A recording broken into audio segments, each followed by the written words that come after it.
নমস্কাৰ আপুনি চাই আছে গাঁও চহৰ জিলাৰ খবৰ মই জয়ন্ত মাধৱ গোস্বামী আজি মুখ্যমন্ত্ৰীৰ বিজয় সংকল্প সভা কিবাটো সমষ্টিত আছে মুখ্যমন্ত্ৰীৰ বিজয় সংকল্প সভা অৱশ্যে প্ৰতিকূল বতৰৰ বাবে মুখ্যমন্ত্ৰীৰ গোলকগঞ্জ ভ্ৰমণ বাতিল গোলকগঞ্জৰ বিজয় সংকল্প সভাত উপস্থিত ৰাইজক ফোনযোগে সম্বোধন কৰি অশ্বিনী ৰায় চৰকাৰৰ হৈ প্ৰচাৰ চলালে মুখ্যমন্ত্ৰী হিমন্ত বিশ্ব শৰ্মাই ইপিনে বিজনীত উপস্থিত হৈ অৰূপ কুমাৰ দেৰ হৈ মুখ্যমন্ত্ৰীয়ে চলাইছে নিৰ্বাচনী প্ৰচাৰ তামুলপুৰত মুখ্যমন্ত্ৰীৰ তৃতীয়খন বিজয় সংকল্প সভা তামুলপুৰ সমষ্টিৰ প্ৰাৰ্থী বিশ্বজিৎ জয়মাৰীৰ হৈ প্ৰচাৰ চলাব মুখ্যমন্ত্ৰী ডক্টৰ শৰ্মাই কোনে কোনে অৰুণোদয় পোৱা নাই হাত দাঙকচোন অলপ মনটো বেয়া লাগি আছে নে নাই আছে 1250 পোৱা নাই 9000 পোৱা নাই অলপ মনটো বেয়া লাগি আছে হয় নে নহয় আচ্ছা কোনে কোনে অৰুণোদয় পোৱা নাই আৰু এবাৰ হাতখন দাঙি দিয়কচোন বাপৰে এফালেও পোৱা নাই ঠিক আছে আজি মই আপোনালোকক কৈ থৈ গলো বিজনী সমষ্টিৰ কাৰণে যাতে সকলোৱে অৰুণোদয় পায় মই আৰু 10,000 অৰুণোদয় বিজনী সমষ্টিত দিম ভাল হ'বনে বেয়া হ'ব কাক কাক লাগিব অৰুণোদয় লাগিব আৰু যিবিলাকক নতুনকৈ অৰুণোদয় দিম প্ৰথমবাৰ অৰুণোদয় পাওঁতে পুৰণা 9000টো সোমাই দিম লগতে ভাল হ'বনে বেয়া হ'ব পাক্কা ভাল হ'ব তাৰ মানে 25,000 পালে উদ্যমিতা আৰু অৰুণোদয় নোপোৱাবিলাকে পালে অৰুণোদয় আৰু লগতে নতুনকৈ অৰুণোদয় পোৱাবিলাকে 9000 টকাটো একেলগে পাই যাব যাতে দুখ কৰি থাকিব নালাগে ভাল হ'বনে বেয়া হ'ব ভোট কাক দিব পদুম ফুলত বিজনীত দিব বাকি জাগাত নাঙলত দিব হ'ব পাক্কা হ'ব এতিয়া আপোনালোকে মোক কওক ৰেশন কাৰ্ড কাৰ কাৰ আছে হাত দাঙকচোন আছে আছে বাবা তোৰো আছে ৰহ এতিয়া ৰেশন কাৰ্ডত আপোনালোকে চাউল পাই আছে নে নাই পোৱা যোনে যোনে পাই আছে পোৱা বুলি ক'ব ৰেশন কাৰ্ডত চাউল পাই আছে নে নাই 100 টকাত দালি চেনি নিমখ পাই আছে নে নাই আপোনালোকে এতিয়া আপোনালোকক কি লাগে লগত আপোনালোকক লগত তেলটো লাগিব এতিয়া এইবাৰ আপোনালোকে হাগ্ৰামা মহিলাৰী আৰু মোক ইলেকশ্যনত জিকাই দিয়ক এইবাৰ আপোনালোকক দালি চেনি নিমখৰ লগত মিঠাতেলো আপোনালোকৰ ঘৰত আহি পাই যাব ভাল লাগিব নে বেয়া লাগিব তেতিয়াহ'লে মই কি দিলো 25,000 টকা দিলো অৰুণোদয় পোৱাবিলাকেতো অৰুণোদয় পায়ে থাকিব আৰু তই এনেকুৱা নকৰিবিচোন বাবা তেনেকুৱা নকৰিবি অলপ ৰখ তই তাতে বহি থাক মই যোৱাৰ আগতে তোক মাতিম তাতে বহি থাক তই তাতে বহি থাক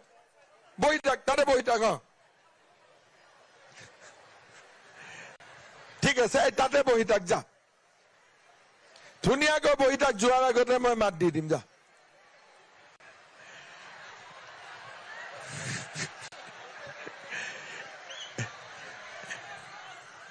এতিয়া আপোনালোকক মই কি দিলো মহিলাসকলক দিলো 25,000 টকা কিন্তু এইবাৰ যিবিলাকক 10,000 দিলো 10,000 নোপোৱা মহিলা কিমান আছে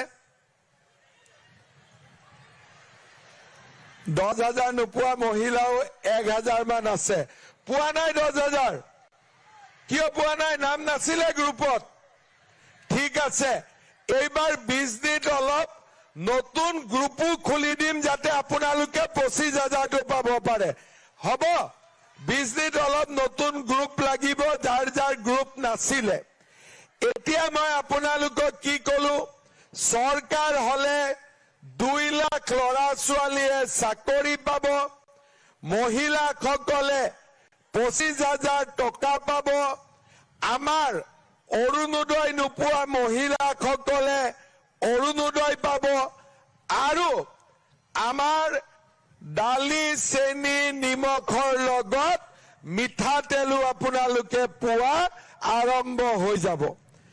আৰু কি বাকি থাকিলে? আৰু কি বাকি থাকিলে? এতিয়া আৰু এটা আমাৰ খৰচা আছে। এইটো খৰচা হ'ল যে আমাৰ ল'ৰা ছোৱালী যেতিয়া স্কুলত যায়, কলেজত যায়, মাক দেউতাকে বহুত পইচা খৰচ কৰিব লাগে। এতিয়া আমি নিযুত মইনা আঁচনি দিছো, নিযুত বাবু আঁচনি দিছো, কিছু মানুহৰ দেউতাক মাকৰ কষ্ট অলপ কমিছে, কিন্তু এইবাৰ আমি সিদ্ধান্ত লৈছো যে ইলেকশ্যনৰ পিছত আপোনালোকৰ ল'ৰা ছোৱালীৰ পঢ়াৰ খৰচ পুৰাপুৰি মামাই ল'ব, আপোনালোকে 1 পইচাও খৰচ দিব নালাগে। কোনে ল'ব খৰচ? কোনে দিব আপোনালোকৰ ল'ৰা ছোৱালীৰ পঢ়াৰ খৰচ? মামাই দিব। আপোনালোকে পেইনৰ খৰচো দিব নালাগে, কাগজৰ খৰচো দিব নালাগে, আপোনালোকৰ ল'ৰা ছোৱালীক চৰকাৰে পঢ়াব, আপোনালোকে 1 টকাও খৰচ কৰিব নালাগে। ভাল হ'বনে বেয়া হ'ব? পাক্কা ভাল হ'ব। ইয়াৰ লগতে আমাৰ বিজনীত বহুত ডেকা ল'ৰা আছে, ডেকা ছোৱালী আছে, চাকৰিৰ কাৰণে এপ্লাই কৰিছে, কোনবাই চাকৰি পাব, কোনবাই চাকৰি নাপায়, কিন্তু আমাৰ ল'ৰা ছোৱালীবিলাকেতো কিবা এটা কৰিব লাগিব। কোনোবাই দোকান দিছে, কোনোবাই গাড়ী কিনিছে, কোনোবাই কিবা সৰু সুৰা কাম হাতত লৈছে। যোৱাবাৰ আমি 1 লাখ ল'ৰা ছোৱালীক আমি 2 লাখকৈ টকা দিছিলো। বেংকত পৰা নহয়, চৰকাৰৰ পৰা, তাত ইণ্টাৰেষ্টটো নাই, টকা ঘূৰাইও দিব নালাগে। আমি 1 লাখ ল'ৰা ছোৱালীক 2 লাখকৈ টকা দিছিলো, যাতে নিজৰ ভৰিৰ ওপৰত নিজে থিয় হ'ব পাৰে, কিবা এটা ব্যৱসায় কৰিব পাৰে। এইবাৰ আমি সিদ্ধান্ত লৈছো যে এই যি 2 লাখ টকাৰ স্কিম আগতে আমি দিছিলো 1 লাখ ল'ৰা ছোৱালীক, এইবাৰ আমি দিম 10 লাখ ল'ৰা ছোৱালীক আমি 2 লাখ টকাকৈ দিম ব্যৱসায় কৰিবৰ কাৰণে। কিন্তু সবচে ডাঙৰ কথাটো হ'ল কি, 10 লাখটো অসমত পাব, কিন্তু বিজনীত কিমান পাব? আমি অকল বিজনী সমষ্টিৰ বাবে 2 লাখ টকা কৰি 10,000 ল'ৰা ছোৱালীক আমি দিম। কিমান ল'ৰা ছোৱালীক দিম? কিমান ল'ৰা ছোৱালীক দিম? 10,000। তাৰ মানে বিজনী সমষ্টিত যিমান ল'ৰা ছোৱালীয়ে ব্যৱসায় বাণিজ্য কৰিব খোজে, চৰকাৰে 2 লাখ টকা দিব, টকা ঘূৰাই দিব নালাগে, মাত্ৰ টকাটো ভাল কামত খৰচ কৰিব লাগে। যোৱাবাৰ আমি 1 লাখ ল'ৰা ছোৱালীক দিছিলো, বিজনী সমষ্টিৰ 700 ল'ৰা ছোৱালীয়ে 2 লাখ টকাকৈ পাইছিলে, কিন্তু এইবাৰ 700 নহয়, এইবাৰ আমি বিজনী সমষ্টিত 10,000 ল'ৰা ছোৱালীক আমি 2 লাখ টকাকৈ দিয়াৰ ব্যৱস্থা কৰিম। ভাল হ'বনে বেয়া হ'ব? ভাল হ'বনে বেয়া হ'ব? কিন্তু এই আঁচনিবোৰ পাবৰ কাৰণে আমি কি কৰিব লাগিব? আমি অৰূপ কুমাৰ দেক পদুম ফুলৰ ছবিত আমি ভোট দিব লাগিব।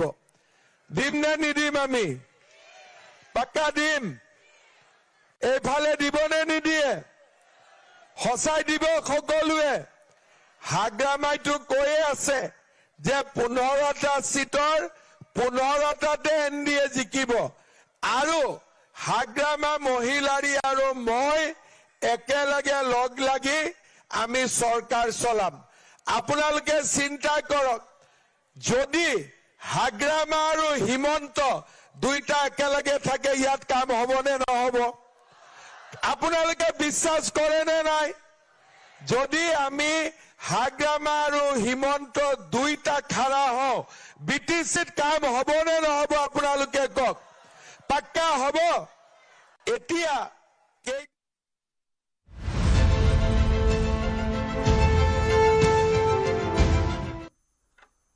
ইফালে আজি নিৰ্বাচনী প্ৰচাৰৰ বাবে গুৱাহাটীলৈ আহিব অমিত শ্বাহ। গুৱাহাটীত বিশাল ৰোড শ্ব'ত অংশগ্ৰহণ কৰিব অমিত শ্বাহে। দিনৰ 2:35 গুৱাহাটীত উপস্থিত হ'ব। বিয়লি 4:15 অমিত শ্বাহৰ বিশাল ৰোড শ্ব'। আৰ্য মহাবিদ্যালয়ৰ খেলপথাৰৰ পৰা অমিত শ্বাহৰ ৰোড শ্ব'। ৰিহাবাৰীৰ নেপালী মন্দিৰলৈ ৰোড শ্ব' কৰিব অমিত শ্বাহে। গুৱাহাটী মধ্যৰ প্ৰাৰ্থী বিজয় গুপ্তাৰ হৈ চলাব প্ৰচাৰ। ৰোড শ্ব'ত অংশ ল'ব 1 লাখৰো অধিক বিজেপি সমৰ্থকে। আজি নিশাটো গুৱাহাটীতে কটাব কেন্দ্ৰীয় গৃহমন্ত্ৰীয়ে।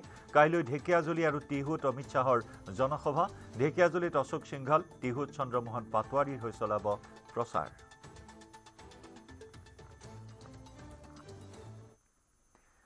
ৰাজ্যত যিমানেই বলিছে নিৰ্বাচনী গৰম বতাহ, সিমানেই উৰিছে ৰাজনৈতিক নেতাৰ হেলিকপ্টাৰ। ইটোৰ পিছত সিটো সমষ্টিত হেলিকপ্টাৰেৰে উপস্থিত হৈ ৰাজনৈতিক নেতাই চলাইছে নিৰ্বাচনী প্ৰচাৰ।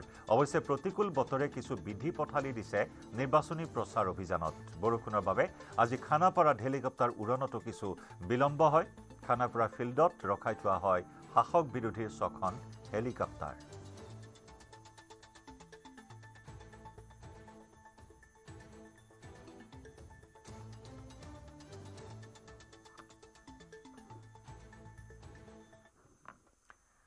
ডিমৰীয়া বিধানসভা সমষ্টিৰ NDA মিত্ৰজোঁটৰ অসম গণ পৰিষদৰ মনোনীত প্ৰাৰ্থী তপন দাসৰ নিৰ্বাচনী প্ৰচাৰ।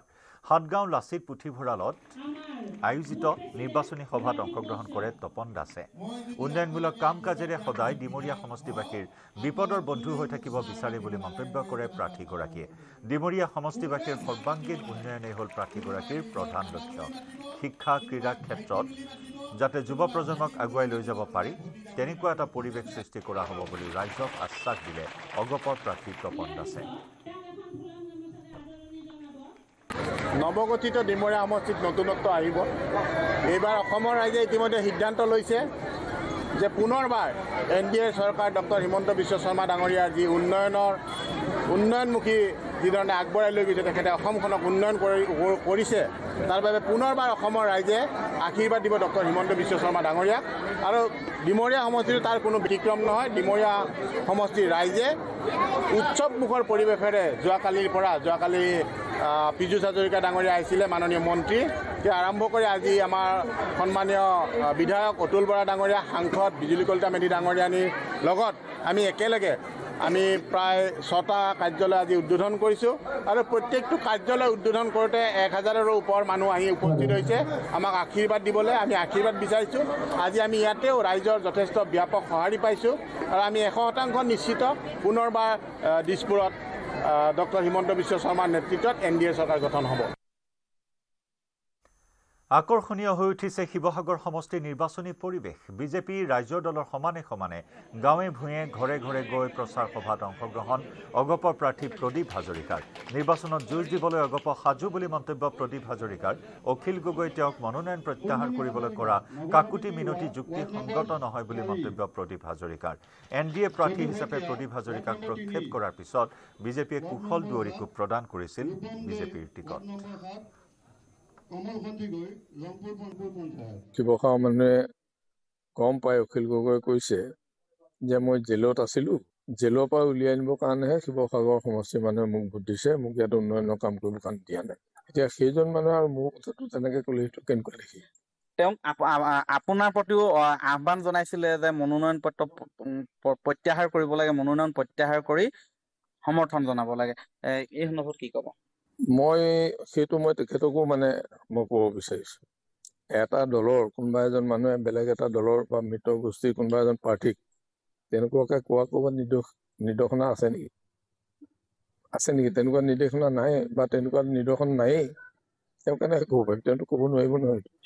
এতিয়া দেখা গৈছে যে বিজেপিও প্ৰাৰ্থী দিলে, কুশল দৰে নিৰ্বাচনী প্ৰচাৰ চলাই আছে গাঁৱে ভূঞে।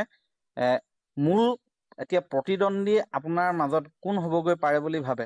নাই, এতিয়া ফিল্ডত মই ঘূৰি থাকোঁতে প্ৰতিদ্বন্দ্বী কোন হ'ব এইটো মানে একদম পুৰা ক্লিয়াৰকে এইটো আগত এতিয়া অহাই নাই, হয়তো 2 এদিনত এইটো মানে ধৰিব পৰা হ'ব। আৰু ইফালে খোৱাং সমষ্টিত চেপন চাহ বাগিচাত বিজেপিৰ নিৰ্বাচনী প্ৰচাৰ। বিজেপিৰ প্ৰাৰ্থী চক্ৰধৰ গগৈ হৈ নিশা নিৰ্বাচনী প্ৰচাৰ চলালে মন্ত্ৰী বিমল বৰাই। নিৰ্বাচনী সভাত বিজেপিৰ উন্নয়নমূলক কাম কাজত আকৃষ্ট হৈ বিভিন্ন প্ৰান্তৰ কেইবা শতাধিক লোকে বিৰোধী দল এৰি বিজেপিত যোগদান কৰে। চক্ৰধৰ গগৈ হৈ নিৰ্বাচনী প্ৰচাৰ চলাই কংগ্ৰেছ আৰু অজাপ নেতা লুৰিণজ্যোতি গগৈক তীব্ৰ সমালোচনা বিমল বৰাৰ। কংগ্ৰেছক জাতিদ্ৰোহী আখ্যা দিয়াৰ বিপৰীতে লুৰিণজ্যোতি গগৈ ভণ্ড জাতীয়তাবাদী বুলি সমালোচনা বিমল বৰাৰ। ইতিমধ্যে আমি খোৱাং সমষ্টিত চুকে কোণে গাঁৱে বাগিচাই বস্তে ঘূৰি পকি এটা কথাই মই গম পাইছোঁ যে যোৱাবাৰ আমাৰ মাৰ্জিন আছিল 21 চনত 22,000 আৰু এইবাৰ এইটো 40,000 পৰা 50,000 ভোটৰলৈ আগবাঢ়ি যাব। প্ৰতিদ্বন্দ্বী এতিয়ালৈকে আমাৰ কংগ্ৰেছৰ পৰা ফাটি যোৱা যিগৰাকী প্ৰাৰ্থী আমাৰ সমষ্টিৰ ভিতৰৰ চাৰিসীমাৰ ভিতৰৰ এগৰাকী প্ৰাৰ্থী আছে, তেওঁ বিজু দুৱাৰা। বিজু দুৱাৰাৰ লগত মোৰ অকণমান টক্কৰ হ'ব, কাৰণ তেওঁ স্থানীয় মানুহ আৰু তেখেতে যথেষ্ট কংগ্ৰেছী মানুহ ইয়াৰ পৰা লৈ গুচি গৈছে।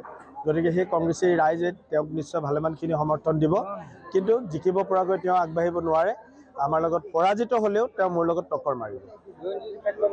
লুৰিণজ্যোতি মোৰ কাৰণে ফেক্টৰ নহয়, কাৰণ তেওঁ ৰাইজে কৈছে, ৰাইজৰ মতে জাহাজ ডুবিব বুলি কৈছে 1 নম্বৰ, 2 জাহাজ ডুবিব বুলি কৈছে। ডাঙৰীয়াৰ হৈ আজি চেপন চাহ বাগিচাত আমি ৰাইজৰ লগত নিৰ্বাচনী প্ৰচাৰ অভিযানত অংশগ্ৰহণ কৰিলোঁ আৰু এই চেপন চাহ বাগিচাত বহু শতাধিক বিভিন্ন প্ৰান্তৰ পৰা অহা লোকে ভাৰতীয় জনতা পাৰ্টীৰ উন্নয়ন আৰু বিকাশৰ প্ৰতি সন্মান জনাই ভাৰতীয় জনতা পাৰ্টীক যোগদান কৰিছে। ৰাইজৰ যি উৎসাহ, এই উৎসাহে নিশ্চিতভাৱে আগন্তুক নিৰ্বাচনত চক্ৰধৰ গগৈ ডাঙৰীয়াক এক বিশাল ভোটৰ ব্যৱধানেৰে বিজয়ী কৰি তুলিব। ৰূপহীহাট বিধানসভা সমষ্টিত নিৰ্বাচনী প্ৰচাৰ চলাবলৈ গৈ ভোটাৰ ৰাইজৰ ৰোষত পৰিল কংগ্ৰেছ প্ৰাৰ্থী নুৰুল হুদা।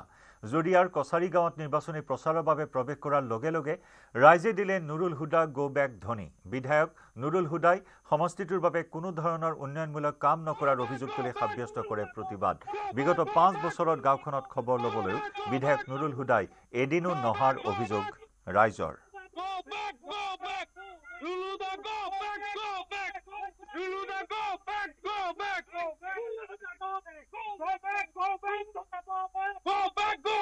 পাঁচ বছৰ পিছত এতিয়া আহিছে, এতিয়ালৈকে ৰাস্তাৰ উন্নত হোৱা নাই।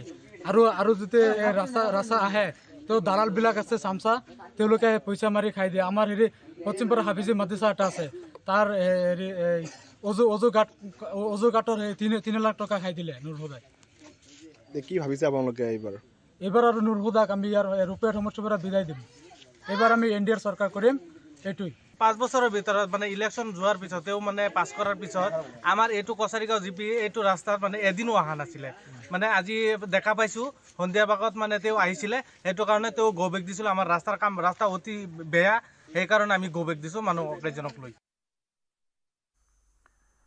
আৰু ইফালে নগাঁৱৰ বৰহমপুৰত নিৰ্বাচনী হিংসা। বৰহমপুৰৰ চাপানলাৰ বৰচুংজাৰত নিৰ্বাচনী হিংসাত আহত এজন বিজেপি কৰ্মী।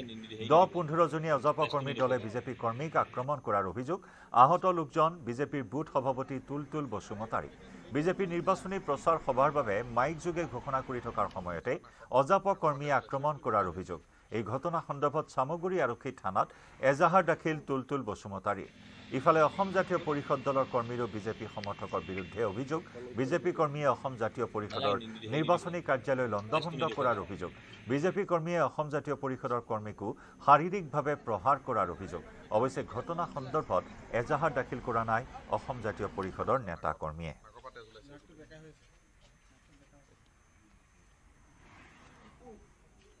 কাইলৈ আমাৰ ঋতুক চমী ডাঙৰীয়া আহিব আমাৰ চাপনা বল ফিল্ডত।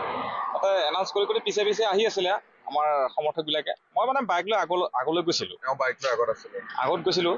আগত যাওঁতে কি হ'ল আপোনাৰ, ধৰি লওক চাপলা চেণ্টাৰৰ পৰা আপোনাৰ 200-300 মিটাৰ হ'ব। 200-300 মিটাৰ দূৰত জাতীয় পৰিষদৰ আপোনাৰ অফিচ বনাইছিলে। তাত অফিচ বনাওঁতে মই ক'লো এইটো যাওঁতেতো মই দেখা পোৱা নাছিলোঁ আগত, কিন্তু যেতিয়া আপোনাৰ আমাৰ ওলাই যোৱা ৰাস্তাটো চেণ্টাৰত দুখন ৰাস্তা আছিলে। এখন ৰাস্তাটো যেতিয়া আহিলোঁ, আপোনাৰ এইখন ৰাস্তাতে ক'লো এইখন জাতীয় পৰিষদৰ অফিচ বনালে নেকি? অফিচ বনালে নেকি কওঁতে আপোনাৰ জাতীয় পৰিষদৰ ল'ৰা কেইজনমান আছিলে, তাত গুণ্ডা আছিলে আৰু গুণ্ডা পঢ়ি থৈ দিছে তাত। আপোনাৰ 10-15জন ল'ৰা আহি মোক ঘপককৈ এন্ধাৰৰ সুযোগ লৈ মোক এটেক কৰি দিলে। গোটেইখিনি আপোনালোকে দেখিব, ইয়াত মাৰিলে, আপোনাৰ এই নাকেদি গোটেই আপোনাৰ নাকটো বেণ্ড কৰি দিলে। মই গম নাপালোঁ, আপোনাৰ তেজ ওলালে। তাৰপিছত আমাৰ ল'ৰাখিনিও আহিলে। ধৰি লওক আমাৰ কাৰ্যকৰ্তা ল'ৰাকেইটা আহিলে। ল'ৰাকেইটা আহোঁতে মোক কাৰ্যখিনি এৰাই কৰিলে। চিনাক্ত হৈছে, মই সেইকেইটা চিনাক্ত কৰিছোঁ। সেইকেইটা আৰক্ষী সহায় লৈছোঁ। মই এজাহাৰ এখন দিছোঁ। এই জাষ্ট আহি পেলাই আমি এজাহাৰখন দিছোঁহে এতিয়া। আপোনাক আক্ৰমণ কৰিছিল? অসম জাতীয় পৰিষদৰ ল'ৰা হয়, সেই অফিচতে আছিল ল'ৰাকেইটা। ঘটনা আপোনাৰ আমি অসম জাতীয় পৰিষদৰ কাৰ্যালয় বনাইছিলোঁ আজি। আমি ৰাতিপুৱাৰ পৰা কাৰ্যালয় বনোৱাত কামতে লাগি আছিলোঁ। আমাৰ প্ৰায় 10-12জন ল'ৰা আমি এইটোত লাগি আছিলোঁ। লাগি থকা অৱস্থাত ধৰি লওক আমি সন্ধিয়া আপোনাৰ কামখিনি হোৱাৰ পিছত আপোনাৰ যিখিনি আমাৰ ল'ৰা আছোঁ তাত বহিলোঁ আমি। বহাৰ পিছত আমাৰ 7:30-8টা মানত বিজেপিৰ যিখিনি দলীয় যিখিনি নেতা আছে, যিখিনি আছে কাৰ্যকৰ্তা, যিখিনি ঘূৰা ফুৰা যিখিনি ল'ৰা আছে, সেই ল'ৰাবিলাকে আহি ধৰি লওক আপোনাৰ অসম জাতীয় পৰিষদৰ যিখিনি ফ্লেগ সেইখিনি আপোনাৰ ফালিছে। তাৰপিছত আপোনাৰ বেনাৰখিনি কৰিছে। তো সেই বিষয়টোক লৈ পেলাই আমি তাত বহি আছোঁ, আমাৰ যিখিনি ল'ৰা আছিলোঁ বহি আছিলোঁ। সেই বিষয়টো লৈ পেলাই আমাৰ যিখিনি ল'ৰা আছে সেইখিনি ল'ৰাই সুধিছিলে যে আপোনালোকে এইটো কি কৰি আছে, কিহৰ কাৰণত কৰি আছে, কি বিনিময়ত কৰি আছে। সেই কথাটো কোৱাৰ ক্ষেত্ৰতে সিহঁতে মানে কি আপোনাক ভয় দেখুৱাইছে, মাৰিম পিটিম বুলি কৈ তেনেকুৱা এটা কৰিছে। ঢিং আৰক্ষীৰ জালত কুখ্যাত মাতব্বৰ আলাল উদ্দিন নামৰ মাতব্বৰটোক গ্ৰেপ্তাৰ। ঢিঙৰ বৰবিলৰ পৰা আলাল উদ্দিনক গ্ৰেপ্তাৰ। বৰবিল চাপৰিৰ খিলঞ্জীয়া শস্য নষ্ট কৰিছিল মাতব্বৰ আলালে। খেতি নষ্ট কৰাৰ লগতে পুখুৰীত বি দি মাছ নিধনৰো অভিযোগ উত্থাপন হৈছিল। অভিযুক্ত আলাল উদ্দিনক গ্ৰেপ্তাৰ কৰি জেললৈ প্ৰেৰণ। আমি ঢিঙৰ ৰাইজে বৰবিলত আমি তাত খেতি কৰিছিলোঁ, তাত সৰিয়হ কৰিছিলোঁ আৰু মাছ এৰিছিলোঁ। প্ৰায় 70 লাখমান টকা এই অলৰেডি বিষ দি মাছখিনি মাৰি লৈ গুচি গ'ল। তাৰ ভিতৰতে আৰু সৰিয়হ পেলাইছিলোঁ প্ৰায় 40-50 বিঘা মাটি। এই সৰিয়হখিনি মাঘৰ বিহুৰ উৰুকাৰ দিনাখনে বাই তহিলং কৰিলে। মাতাব্বৰবিলাকে তহিলং কৰিলে। কৰাতে আমি ঢিং থানাত কেছ দিলোঁ। কেছ দিয়াতে আজি সেই মাঘৰ বিহুৰ উৰুকাৰ পিছদিনাখনৰ পৰা ধৰি আজি কালি যোৱা ৰাতি এজনক আনিছে আলালক আনিছে। আমি দেখা পাইছোঁ আৰু ওলাব। সেইকেইজনে যাতে আনি পেলাই অতি শীঘ্ৰে আমাৰ ঢিংখনক যাতে অলপ ভাল যাতে নিবলৈ চেষ্টা কৰে। ধুবুৰীৰ আগমনীত যাত্ৰীবাহী বাছ আৰু ডাম্পাৰৰ সংঘৰ্ষ। ডাম্পাৰৰ সৈতে যাত্ৰীবাহী বাছৰ মুখামুখি সংঘৰ্ষ। যাত্ৰীবাহী বাছখনৰ 5জন যাত্ৰী গুৰুতৰভাৱে আহত। আহত লোকসকলক ততাতৈয়াকৈ হাস্পতাললৈ প্ৰেৰণ। আহতসকলক ধুবুৰী মেডিকেল কলেজ হাস্পতালত ভৰ্তি কৰোৱা হয়।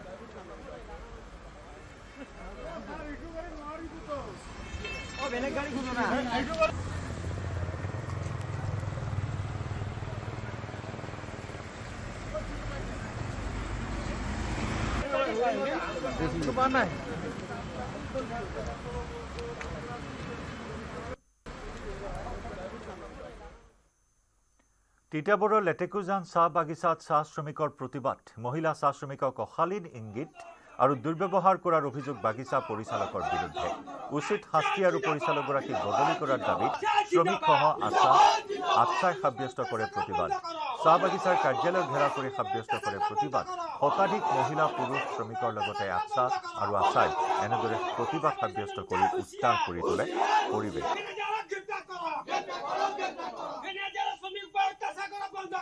লেটেকুজান চাহ বাগিচাৰ মুখ্য পৰিচালক প্ৰণৱ বৰঠাকুৰ পৰিচালকে যিহেতু আমাৰ মহিলাসকল চাহ শ্ৰমিক মহিলাসকলৰ ওপৰত যি কুটু মন্তব্য অশ্লীল ভাষাৰে গালি গালাজ কৰিছে আৰু আমি অসম চাহ জনজাতি ছাত্ৰ সন্থাই আমি গৰিহণা দিছোঁ আৰু অতি শীঘ্ৰে এই প্ৰণৱ বৰঠাকুৰক এই লেটেকুজান চাহ বাগিচাৰ পৰা নিলম্বন কৰিব লাগে অন্যথা যদি ইয়াৰ ওপৰত কোনো ব্যৱস্থা নলয় অসম চাহ জনজাতি ছাত্ৰ সন্থা মনে মনে বহি নাথাকে আৰু ইয়াতকৈ কিন্তু আমি কাৰ্যসূচী ল'বৰ কাৰণে কিন্তু আমি বাধ্য হ'ম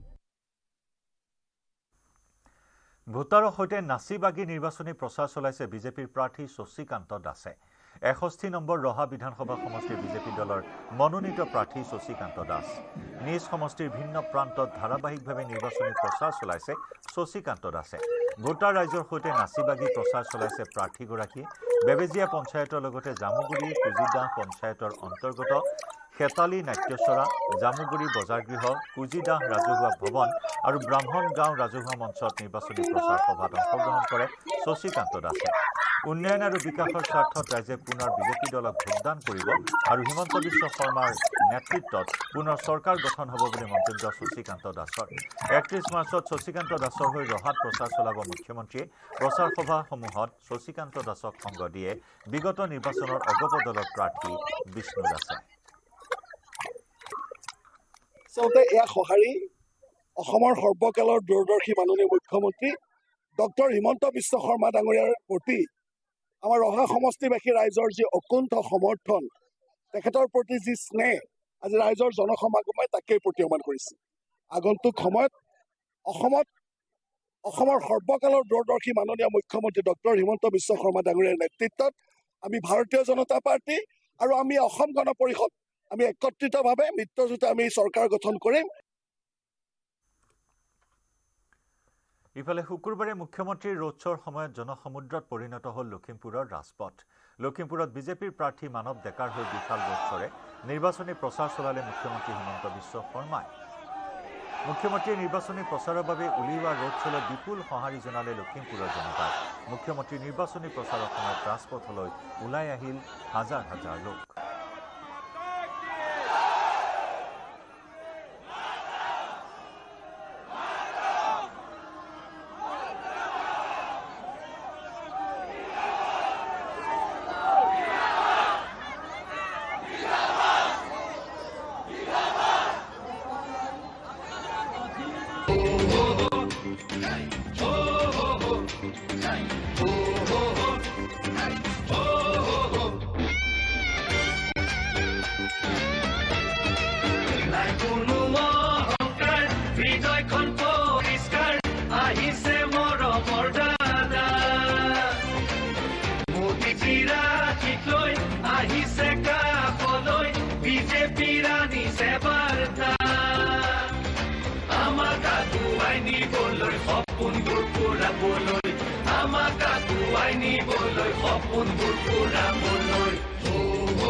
হিমন্ত আহিছে আশাৰে বতৰালৈ পুৰা দেৱ কাইদেউ ওলাই জবাতলৈ সঁহাৰি দিবলৈ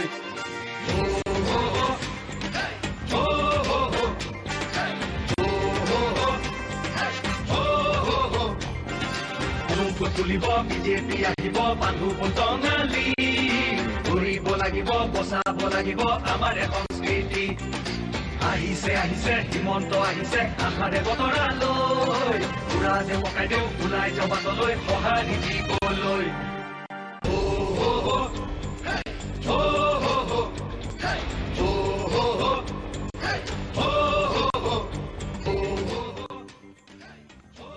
ইফালে ভাগিনে পালে মামাৰ উপহাৰ এইবাৰ হাতৰ ঘড়ী নহয় উপহাৰ হিচাপে ললে মামাৰ ভৰিৰ জোতা উপহাৰ পাই আনন্দিত হৈ পৰে লখিমপুৰৰ যুৱকজন কৰ্কট ৰোগত আক্ৰান্ত মাতৃৰ চিকিৎসাৰ বাবে প্ৰয়োজনীয় জোতাযোৰ বিক্ৰী কৰিব বুলি মন্তব্য যুৱকজনৰ মোৰ এটা সপোন আছিলে মামাৰ পৰা মই কিবা এটা বিচাৰিবলৈ আৰু মামাৰ পৰা কি বিচাৰে মোৰ মাৰ 1 নম্বৰ হৈছে কেঞ্চাৰ ৰোগী মই তেখেতক সহায় কৰিব নোৱাৰিলো তেখেত বৰ্তমান আছে যদিও বিগত বয়সত থাকে নে নাথাকে মইতো নাজানো গতিকে মই মামাৰ পৰা কিবা এটা উপহাৰ বিচাৰিলো এইটো যদি মই পিছত যদি বিক্ৰীও কৰোঁ তাৰ পৰা কিবা এটা উপাৰ্জন কৰি মোৰ মাৰ কিবা এটা মই যাতে আগলৈ ৰক্ষা কৰিব পাৰোঁ তাৰ বাবে মই মামাৰ পৰা এইটো গিফ্ট বিচাৰিলোঁ আৰু মামাই তেখেতে মোক সন্তুষ্ট হৈ তেখেতে মোক এইটো গিফ্ট প্ৰদান কৰিলে।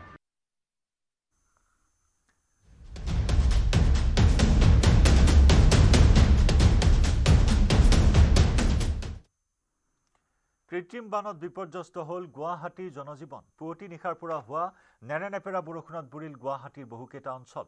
বহুকেইটা পথত জমা হোৱা কৃত্ৰিম বানৰ ফলত ব্যাহত হৈ পৰিল আজি আকৌ এবাৰ সাধাৰণ জীৱন যাত্ৰা। জলমগ্ন হৈ পৰে গুৱাহাটীৰ কেইবাটাও অঞ্চল। Anil Nagar, Nabin Nagar, Jatia, Hatigaon, Down Town, Wireless, Rukmini Gaon, Patharquery, Geetanagar আদি অঞ্চলত সৃষ্টি হয় কৃত্ৰিম বান।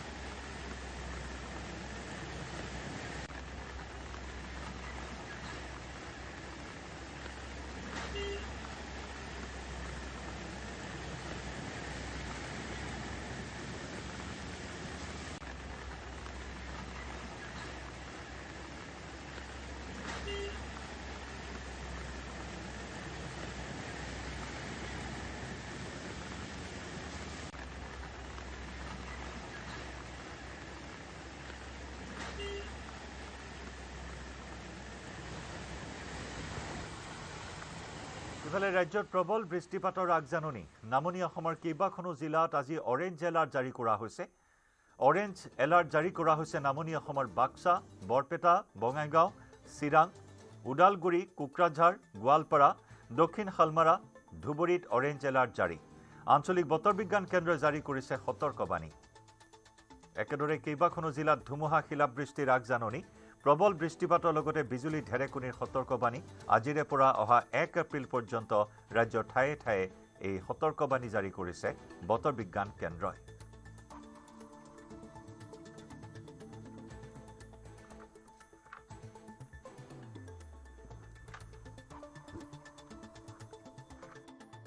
আহিবলগীয়া হৈছে হয়। এজাক বৰষুণ দিয়াৰ পিছতে পানীৰ সমস্যা। এতিয়া আৰু পানীৰ সমস্যাৰ কৈ লাভ নাই, বহুতবাৰ কোৱা গ'ল। এতিয়াতো 1 ঘণ্টা বৰষুণ হোৱা নাই। এতিয়া 1 ঘণ্টা বৰষুণ দিওঁতে এতিয়া ঠেলি আনিবলগীয়া অৱস্থা। আৰু অকণমান সময় বৰষুণ দিলে ওলাবই নোৱাৰা হ'ব মানুহ। ওলাব নোৱাৰা হ'ব, কাৰণ কৰ্ম হয় মোৰ এইখন গাড়ী লৈ।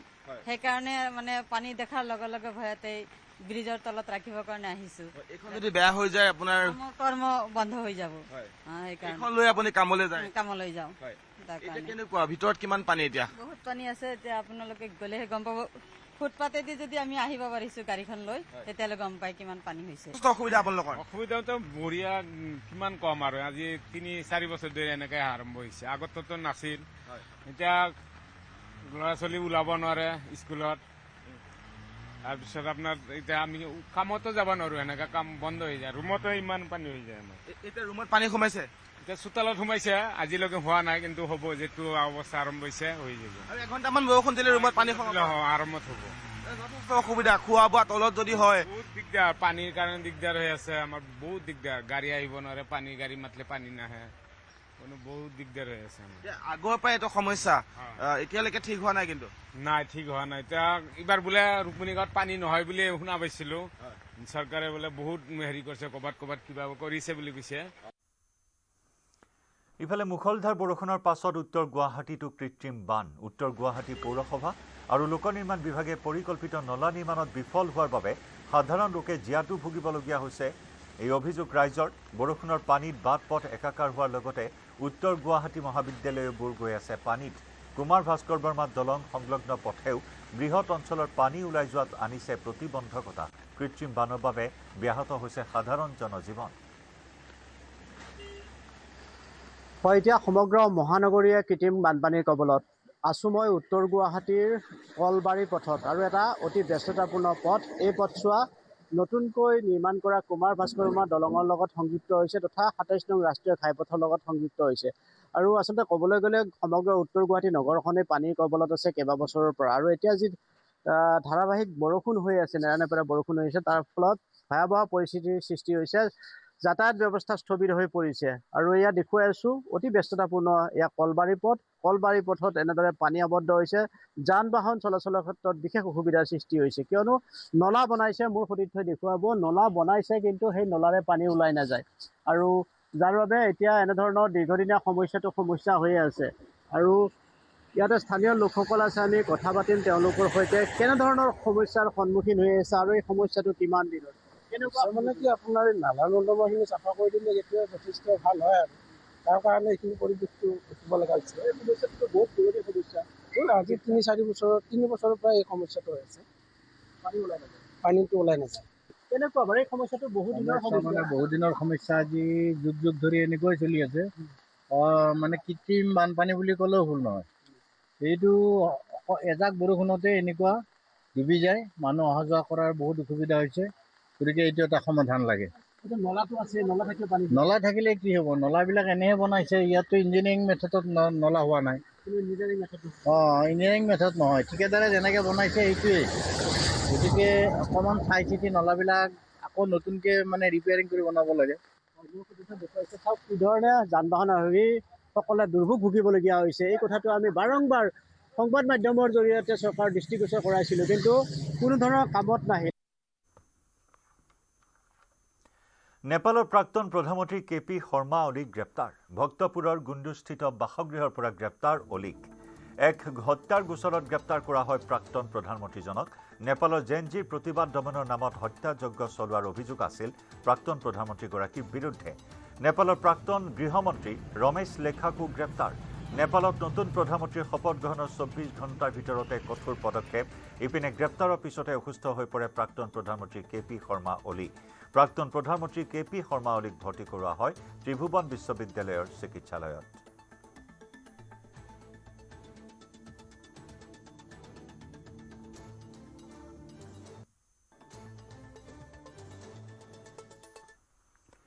জাগিৰোডৰ বাগজাপত বিহু নাচ আৰু ঢোলবাদনৰ কৰ্মশালাত অসমৰ জনপ্ৰিয় অভিনেত্ৰী আইমী বৰুৱা। উত্তৰণ সন্মিলিত মহিলা গোষ্ঠীৰ উদ্যোগত আৰু লেখিকা সমাৰোহ বাগজাপ শাখাৰ সহযোগত অনুষ্ঠিত এই কৰ্মশালাত কণ কণ প্ৰশিক্ষাৰ্থীৰ সৈতে বিহু নাচিলে অভিনেত্ৰীগৰাকীয়ে। অভিনেত্ৰী আইমী বৰুৱাক কাষত পাই উৎফুল্লিত হৈ পৰে প্ৰশিক্ষাৰ্থীসকল। এনেদৰে প্ৰজন্মৰ পৰা প্ৰজন্মলৈ আমাৰ সংস্কৃতি বৈ থকাৰ কামনা কৰে আইমী বৰুৱাই। আগতীয়া বিহু উদযাপন কৰিলোঁ ইয়াতে, খুব ভাল লাগিছে। আৰু মাক দেউতাকসকলে যিদৰে নিজৰ ল'ৰা ছোৱালী উলিয়াই লৈ আহিছে, মই তাকে কৈছোঁ যে তেওঁলোককহে আচলতে প্ৰথমতে সন্মান জনাব লাগে। কাৰণ নিজৰ ছোৱালীজনীক ইয়াত কেৱল মাত্ৰ নাচটোৱে শিকাবলৈ অনা নাই। আমাৰ কৃষ্টি, আমাৰ সংস্কৃতি, আমাৰ ঐতিহ্য, এগৰাকী নাচনী আৰু প্ৰকৃত এগৰাকী অসমীয়া ছোৱালীৰ যিটো ৰূপ, সেই ৰূপটো দি যে নিজৰ জীয়ৰীক ইয়ালৈ লৈ আহিছে, তাৰ বাবে মই সকলোলৈকে ধন্যবাদ জনাইছোঁ। এনেকৈ প্ৰজন্মৰ পাছত প্ৰজন্ম আমাৰ সংস্কৃতি বৈ থাকক, তাকে কামনা কৰিছোঁ আৰু সকলোলৈকে আগতীয়া বিহুৰ শুভকামনা জনাইছোঁ।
এনেদৰে নিৰ্বাচনী বতৰৰ মাজতো ৰাজ্যত চলিছে হেঁপাহৰ ৰঙালী কাদোৰাৰ ব্যাপক প্ৰস্তুতি। ৰাজ্যৰ প্ৰান্তে প্ৰান্তে চলিছে বিহুৰ কৰ্মশালা। বৰপেটা ৰোডত সামৰণি পৰে বহাগৰ পদূলিতে শীৰ্ষক বিহু কৰ্মশালা। সামৰণি অনুষ্ঠানত একেলগে অংশগ্ৰহণ কৰে 2000 নাচনী আৰু ঢুলীয়াই। বৰপেটা ৰোড ষ্টেডিয়ামত বৰনগৰ, বৰপেটা ৰোড, গোবৰ্ধনা, হাউলি আৰু ভৱানীপুৰত ঢুলীয়া নাচনীয়ে ভাগ ললে কৰ্মশালাত। বিশিষ্ট বিহু শিল্পী ৰঞ্জিত গগৈৰ তত্বাৱধানত অনুষ্ঠিত হয় বহাগৰ পদূলিতে শীৰ্ষক বিহু কৰ্মশালা। ভৱানীপুৰ সৰ্বক সমষ্টিভিত্তিক ৰঞ্জিত কুমাৰ দাস ফেন ক্লাবৰ উদ্যোগত 20 মাৰ্চৰ পৰা 5 দিনীয়াকৈ অনুষ্ঠিত হৈছিল এই বিহু কৰ্মশালাখন।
বিহু এতিয়া গছৰ তলত নাই, মানুহৰ গৃহস্থৰ চোতালতো নাই। তো গতিকে এই ৱৰ্কশ্বপৰ দ্বাৰাই আমি বিহুৰ শুদ্ধ ৰূপত মানুহ প্ৰশিক্ষিত কৰি আৰু আমি বিশ্ব দৰবাৰলৈ নিব লাগিব। আৰু বিহু যদি আমি ৱৰ্কশ্বপ নকৰিলেহেঁতেন কেতিয়াও আমি 12,000 একেলগে আমি Guinness book of world record কৰিব নোৱাৰিলোহেঁতেন। গতিকে ৱৰ্কশ্বপৰ এটা প্ৰত্যক্ষ ফলাফল এইটোৱে হৈছে যে যদিহে আমি ৱৰ্কশ্বপ নকৰোঁ তেতিয়াহ'লে আমি আজি 12,000 একেলগে গৈ আমি ৱৰ্ল্ড ৰেকৰ্ড কৰিব নোৱাৰিলোহেঁতেন। কংগ্ৰেছক তোলা ধুনা টংকেশ্বৰ ৰাভাৰ দুধনৈ সমষ্টিৰ বিভিন্ন প্ৰান্তত প্ৰচাৰ চলাই কংগ্ৰেছক তীব্ৰ বাক্যবাদ NDAৰ প্ৰাৰ্থীগৰাকীৰ। কংগ্ৰেছ মানে দুৰ্নীতি, দুৰ্নীতি মানে কংগ্ৰেছ বুলি কটাক্ষ টংকেশ্বৰ ৰাভাৰ। কংগ্ৰেছ দলটো এতিয়া দুৱাৰ খিৰিকী নথকা এটা দল বুলিও কটাক্ষ কৰে NDAৰ প্ৰাৰ্থীগৰাকী।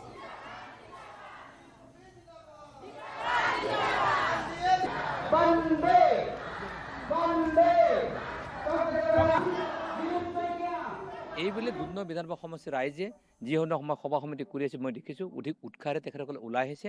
ওলাই এইকাৰণে আহিছে আমাক উন্নয়ন লাগে, আমাক সুৰক্ষা লাগে, আৰ্থিক স্বাৱলম্বিতা লাগে। চৰকাৰৰ দ্বাৰা যিমানবোৰ আঁচনি ইতিমধ্যে লৈছে সেই আঁচনিসমূহৰ সঠিক ৰূপত ৰূপায়ণ হ'ব লাগে আৰু যাতে আমাৰ একেবাৰে অন্তৰ্দয় একেবাৰে শেষ প্ৰান্তত থকা ব্যক্তিজনলৈকে যে সেই সুবিধাসমূহ যায়। গতিকে সেই চিন্তা চৰ্চা কৰি যিহেতু পুনৰবাৰ আমাৰ আটাইৰে সৰ্বকালৰ সৰ্বশ্ৰেষ্ঠ ডক্টৰ হিমন্ত বিশ্ব শৰ্মা পুনৰবাৰ মুখ্যমন্ত্ৰী হ'ব। গতিকে এইবেলি দুধনৈ বিধানসভা সমষ্টিত তেখেতক উপহাৰ দিবৰ কাৰণে ৰাইজে ৰৈ আছে আৰু পদুম ফুলৰ চিনত ভোট প্ৰদান কৰি দুধনৈলৈকে ইয়াৰ বিজেপিৰ বিধায়কজন পঠাবৰ কাৰণে ৰাইজে ৰেডি হৈ আছে, যাতে মামাই যি ধৰণে চিন্তা চৰ্চা কৰিছে, বিজেপিৰ নেতৃত্বৰ NDA চৰকাৰ যি চিন্তা চৰ্চা কৰিছে সেই চিন্তাৰ ফচল আমি দুধনৈ সমষ্টিবাসী ৰাইজে কৰিব পাৰোঁ বা পাব পাৰোঁ। সেই দৃষ্টিভংগীত দুধনৈ বিধানসভাৰ ৰাইজে সচেতন ৰাইজে সেই সিদ্ধান্ত ইতিমধ্যে লৈছে। বিধানসভা নিৰ্বাচনৰ বাবে চৌদিশে তুংগত উঠিছে নিৰ্বাচনী প্ৰচাৰ। প্ৰতিগৰাকী প্ৰাৰ্থীয়ে দিন ৰাতি একাকাৰ কৰি নামিছে নিৰ্বাচনী প্ৰচাৰত। ৰঙিয়া সমষ্টিৰ বিজেপিৰ প্ৰাৰ্থী ভৱেশ কলিতায়ো চলাই গৈছে ইখনৰ পিছত সিখন নিৰ্বাচনী প্ৰচাৰ সভা।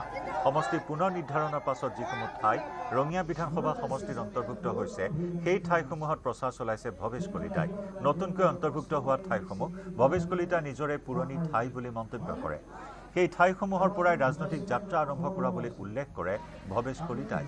নতুন ঠাইসমূহৰ ভোটাৰে স্বতঃস্ফূৰ্তভাৱে বিজেপিক ভোটদান কৰিব বুলিও আশাবাদী বিজেপিৰ প্ৰাৰ্থী ভৱেশ কলিতা।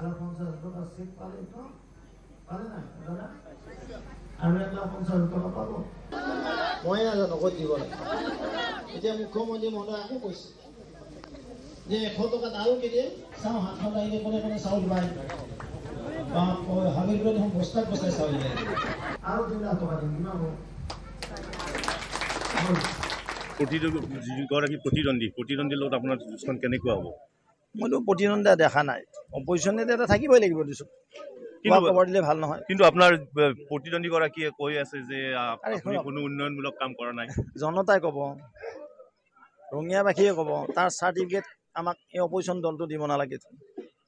আমাৰ ৰঙিয়াৰ উন্নয়ন হৈছে নাই ৰঙিয়াবাসীয়ে দিব, EVM যোগে দিব আৰু 4 তাৰিখে কান্দি কান্দি ওলাই আহিব লাগিব বেলেগ পাৰ্টি। মই আজিয়ে ক'লোঁ যি নতুন ঠাইখিনি সোমাইছে সেইখিনি কেনেকুৱা আৰু স্বতঃভূত সমৰ্থন। নতুন ঠাইটো মোৰ পুৰণা, মোৰ গৃহ সমষ্টিৰ এই পাৰ্ট আৰু এওঁলোকে সদায় এটা আশা আছিল যে ভৱেশ কলিতাক ভোট দিব পাৰি। ডিমৰীয়া বিধানসভা সমষ্টিত NDA মিত্ৰজোঁটৰ মনোনীত প্ৰাৰ্থী তপন দাসৰ নিৰ্বাচনী প্ৰচাৰ। হাটগাঁও লাচিত পুথিভঁৰালত অনুষ্ঠিত নিৰ্বাচনী সভাত অংশগ্ৰহণ কৰে অগপৰ প্ৰাৰ্থীগৰাকীয়ে। উন্নয়নমূলক কাম কাজেৰে সদায় ডিমৰীয়া সমষ্টিবাসীৰ বিপদৰ বন্ধু হৈ থাকিব বিচাৰে বুলি তেওঁ মন্তব্য কৰে।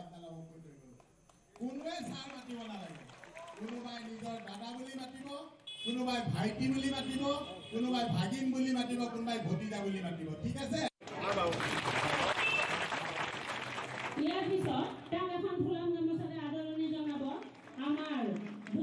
নৱগঠিত ডিমৰীয়া সমষ্টিত নতুনত্ব আহিব। এইবাৰ অসমৰ ৰাইজে ইতিমধ্যে সিদ্ধান্ত লৈছে যে পুনৰবাৰ NDA চৰকাৰ ডক্টৰ হিমন্ত বিশ্ব শৰ্মা ডাঙৰীয়াৰ যি উন্নয়নমুখী যিধৰণে আগবঢ়াই লৈ গৈছে তেখেতে অসমখনক উন্নয়ন কৰিছে তাৰ বাবে পুনৰবাৰ অসমৰ ৰাইজে আশীৰ্বাদ দিব ডক্টৰ হিমন্ত বিশ্ব শৰ্মা ডাঙৰীয়াক আৰু ডিমৰীয়া সমষ্টিৰ তাৰ কোনো ব্যতিক্ৰম নহয় ডিমৰীয়া সমষ্টিৰ ৰাইজে উৎসৱমুখৰ পৰিৱেশেৰে যোৱাকালি পীযুষ হাজৰিকা ডাঙৰীয়া আহিছিলে মাননীয় মন্ত্ৰী তেওঁ আৰম্ভ কৰি আজি আমাৰ সন্মানীয় বিধায়ক অতুল বৰা ডাঙৰীয়া সাংসদ বিজুলী কলিতা মেধি ডাঙৰীয়ানীৰ লগত আমি একেলগে আমি প্ৰায় 6টা কাৰ্যালয় আজি উদ্বোধন কৰিছোঁ আৰু প্ৰত্যেকটো কাৰ্যালয় উদ্বোধন কৰোঁতে 1000ৰো ওপৰ মানুহ আহি উপস্থিত হৈছে আমাক আশীৰ্বাদ দিবলৈ আমি আশীৰ্বাদ বিচাৰিছোঁ আজি আমি ইয়াতেও ৰাইজৰ যথেষ্ট ব্যাপক সঁহাৰি পাইছোঁ আৰু আমি 100% নিশ্চিত পুনৰবাৰ দিছপুৰত ডক্টৰ হিমন্ত বিশ্ব শৰ্মাৰ নেতৃত্বত NDA চৰকাৰ গঠন হ'ব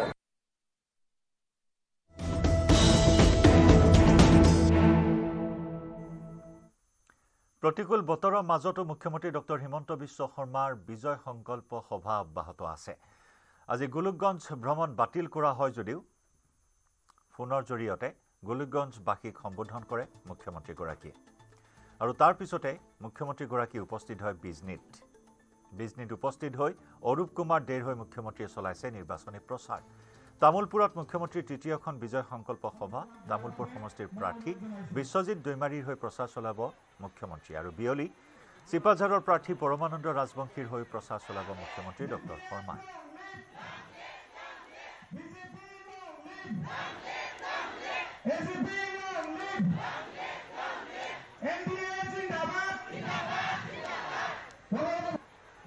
সন্মানীয় শ্ৰীযুত হাগ্ৰামৰ মহিলা ডাঙৰীয়াক সম্পূৰ্ণ দিয়াৰ বাবে মই অনুৰোধ জনাইছোঁ